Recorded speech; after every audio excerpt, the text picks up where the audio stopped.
No Border camp in Ventimiglia was evicted in September 2015. So what's happened was that a lot of people who pass for this camp, after when we came back to our town, we wanted to live this experience in our town.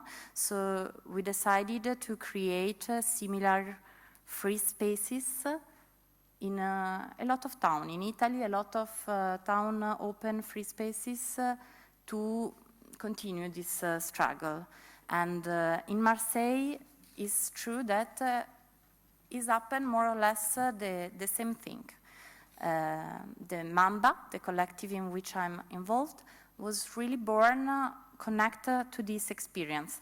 And what happened with Mamba was that a lot of people in Marseille, a lot of individuals, as association, as a group who has a political view, like different political view, quite similar, but different point of view, put together their energy to create something new.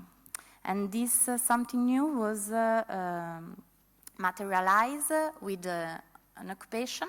We occupy a place, a big place, and this place was called El Mamba. For Sudanese migrants, called El Mamba because Mamba in Sudanese means source, and El Mamba was the source of all solution for them.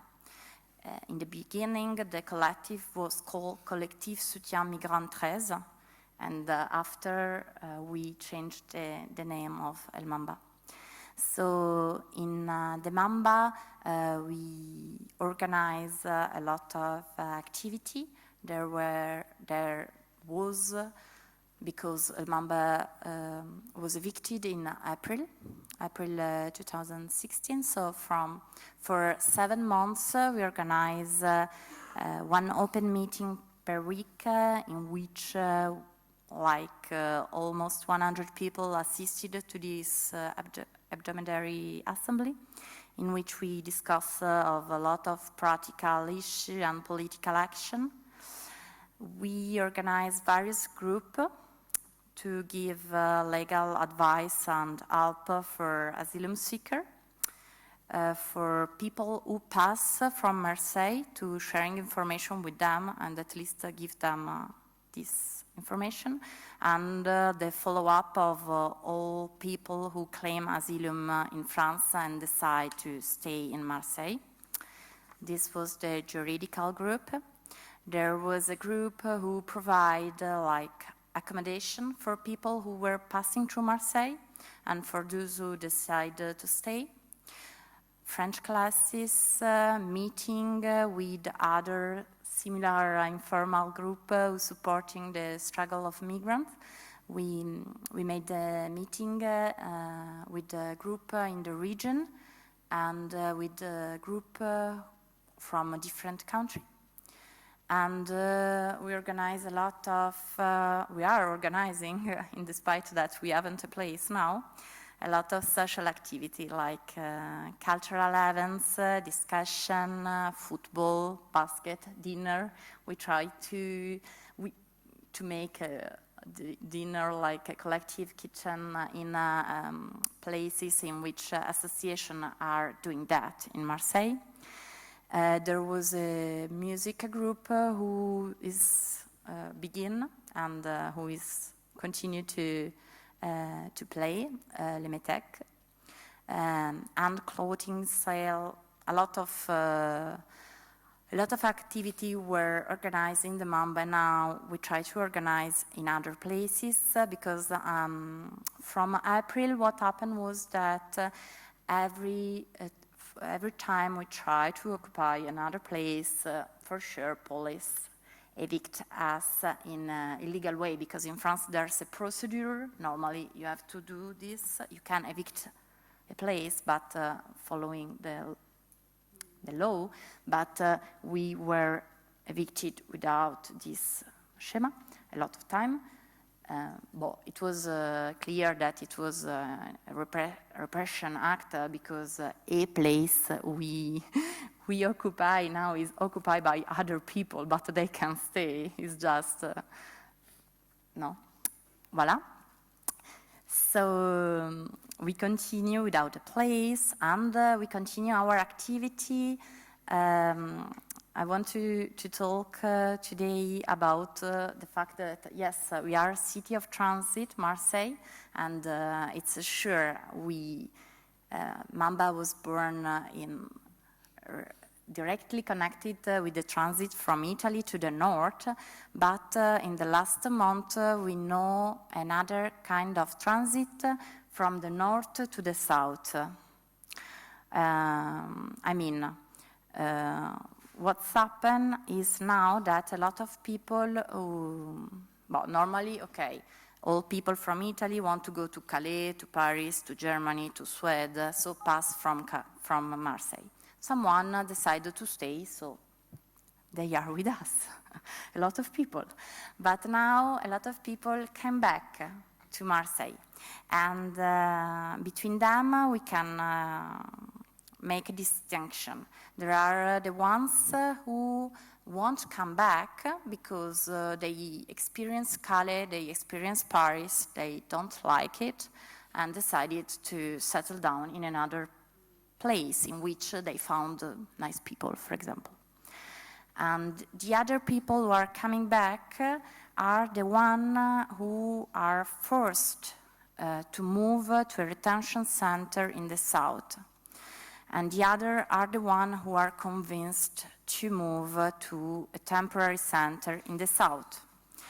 And I would like to explain a little bit more about this new kind of, I call first transit, because I think it's really dangerous and is a part of this practice to always push out and sort people and move people and don't give the choice of people to just settle where they want. And so to explain this, from October 2015, what's happened, the French government decided to reduce the number of migrants in Calais.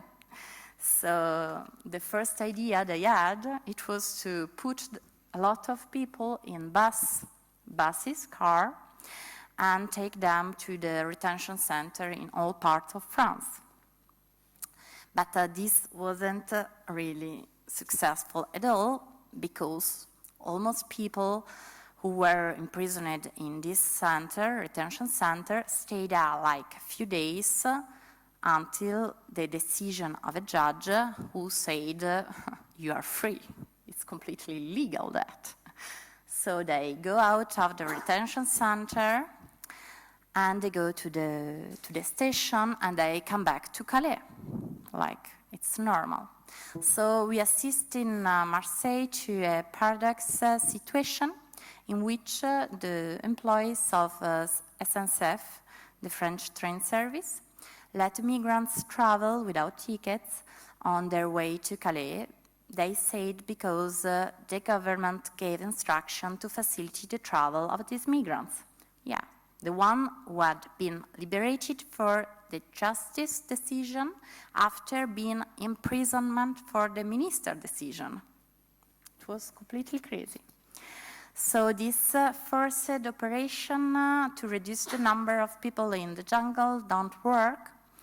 And the government, the French government, decided to change the strategy to reduce the number of people in Calais and begin a campaign in which you want to convince people to move to this temporary center, Centre d'accueil et d'orientation. So they said to all the migrants who were based in Calais in this moment, if you're going to a Centre d'accueil et d'orientation, you will claim for asylum and everything will be easy for you, we will find a house, everything. Okay, thanks. This was doing by the personnel of the OFI, the French Office of Immigration and Integration. Now I understand Caterina when she said that she doesn't like the word integration. What is this? Integration. So this happened with the promise to regularize these people. But in Marseille, and in the region of Marseille, we assist to the fact that the people who came to this temporary center, like in Istres and now in Marseille, but they were registered in other countries like Italy, they were sent back to this country. So for statistics that I don't really know, but from Calais, 3,000 people were moved in this 100 temporary center in France, and 10% were pushed back in another country, European country.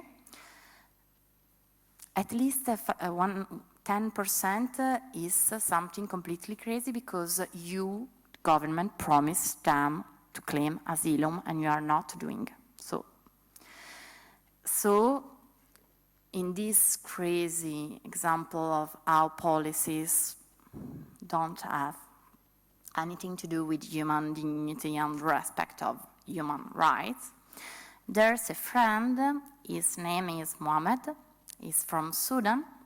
He came to Italy. He had fingerprints registered in Italy with force.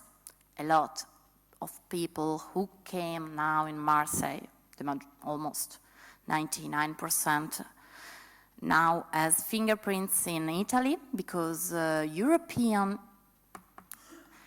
Union asked to Italian police to take fingerprints by force. So people are forced to let their fingerprints in Italy. And Mohamed left so his fingerprints in Italy. He came to France. He came to Calais. But he has a long story that I don't give you now all the details. But Mohamed is one of the 3,000 persons who accept to be moved in one of these temporary centers, Centre d'accueil d'orientation, with the promise of the state to claim asylum. And he couldn't do it. He didn't accept to go back to Italy, because if you experience violence, you don't want to come back to a country in which you experience violence. So he didn't accept that, and was in prison, he was in jail. And the collective want to support him. And now he has his process on Monday, 18th of July, and he risks several years of imprisonment, and he risks to go back to Sudan only because he wants his promises, as they said. So, I want to tell you this story because it's the paradox in which we are in this moment. And the situation is true that by policies and by repression is going worse and worse. The increasing of violence has a lot. And is today, more than 1 year ago, more important to be here, be in Marseille, be acting in every place in which we are living to claim freedom of movement and free settlement for all. And the collective don't do any exception and any difference between economic migrants, refugees, irregular, if here in the university we continue to speak to irregular migration, we are making error. Because irregular migration is created by these policies. This does not exist, regular migration. How can I come to Europe? I mean, the fact that the European policies continue to push back and reject people without respecting their right is a big problem. But there are a lot of people who try to organize themselves to make an informal network. Yeah, I finish. Informal network to give alternative. And I believe in this alternative. I believe that all the alternative we can create in this Europe can make the difference. And we haven't to stop because they are not stopping. They are going really, really quickly with the increasing of violence, and we have to go quickly with the increasing of solidarity. Is the only point. And as yesterday in the panel they said, crossing border. Create solidarity beyond the border. Continue to do this. Going in the places in which the repression is bigger and bigger. In Ventimiglia now is really, really hard, because all the activists there have denounced by police, interdiction of territory, can't stay there to monitoring the border. Nobody's monitoring the border, and the violence is increasing. So it's really important to continue to do that, and I'm here and I finish, because yesterday someone said, the girl in the afternoon, that we need an utopia. And my personal utopia make me move here in Barcelona to find people who believe in the fact that create possibility and self-organized space of freedom in Europe is possible.